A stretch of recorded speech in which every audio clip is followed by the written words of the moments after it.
अस्सलाम वालेकुम। सवाल ये है कि किस किस को या कौन कौन से लोगों को नेशनैलिटी एग्ज़ाम से छूट है।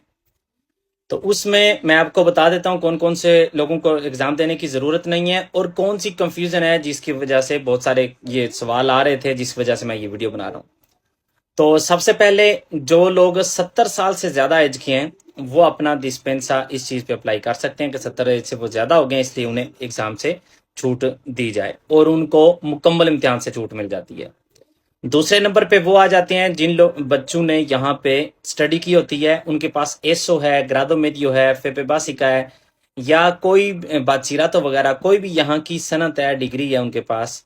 तो उन उसके साथ सिर्फ वो अटैच करते हुए उनको डिस्पेंसा अप्लाई करने की भी ज़रूरत नहीं, वो डायरेक्ट नेशनैलिटी अप्लाई कर सकते हैं उसके साथ और उन सब की पास हो रही है। मतलब 70 साल से ज़्यादा एज हो या स्पेन में स्टडी की हो, जो मैट्रिक है उससे ज़्यादा या कोई और कोर्स वगैरह किया हो जो कि बाकायदा स्कूल में, जिस तरह से मैंने आपको बताया, एफ ए पे बासिका, ग्रादो मेडियो, ग्रादो सुपेरियोर, बाचीरातो या लाएसो। यूनिवर्सिटी की जिन लोगों के साथ है वो भी अब एक्सेप्ट हो रही है। तीसरे नंबर पे आ जाते हैं जो लोग पढ़ लिख नहीं सकते, लेकिन इस केस में जो लोग पढ़ लिख नहीं सकते उनको बाकायदा डिस्पेंसा अप्लाई करना पड़ता है। पहले डिस्पेंसा अप्लाई करना है। डिस्पेंसा अप्लाई जब आप कर लेते हैं, आपका पास हो जाता है, तो फिर आपने एग्जाम देना है और दोनों एग्जाम देने हैं आपके। डिस्पेंसा पास होने का ये मतलब नहीं कि आपने एग्जाम नहीं देना, दोनों एग्जाम देने हैं आपने। छूट आपको उसमें ये होती है कि क्योंकि देले आदोस जो कि नेशनलिटी के लिए ज़बान का इम्तिहान है, उसमें पढ़ने वाला हिस्सा होता है, लिखने वाला और सुनने वाला। तो आपको ये इन तीनों से छूट मिल जाती है, सिर्फ आपने बोलने वाला हिस्सा करना है और बोलने वाला वो सेम है जो दूसरे लोगों का होता है, लेकिन यह है कि आपने पढ़ने वाला, लिखने वाला और सुनने वाला नहीं करना होता। दूसरा जो इम्तिहान है से वो बिल्कुल सेम इम्तिहान होगा।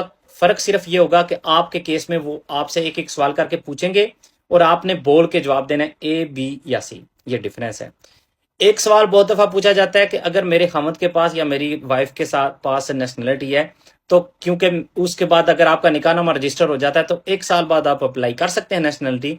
तो क्या उसमें भी लाजमी है एग्जाम? तो बिल्कुल जवाब यह है कि लाजमी है, अपने एग्जाम देने हैं, तभी जाके आपकी नेशनलिटी जो है ना वो अप्लाई होगी।